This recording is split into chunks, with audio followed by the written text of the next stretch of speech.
This is your reading of the ELA Pre-Assessment Part 2, the questions in response to the Second Coming.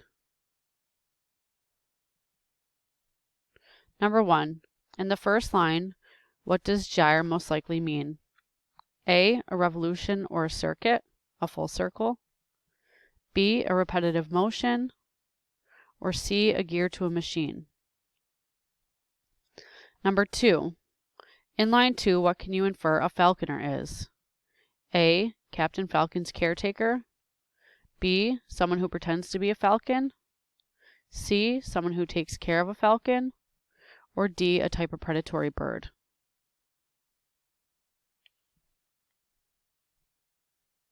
Number 3.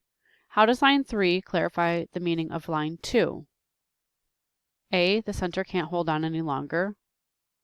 B, it helps the reader to understand that the Messiah will make his return soon. C, the falcon has grown too distant from the falconer. Or D, there is an obvious loss of control between the leader and others. Number 4. Which literary device is used between lines 2 and 3? A, alliteration. B, simile. C, metaphor. Or D, allusion. Number 5. The title of the poem is The Second Coming.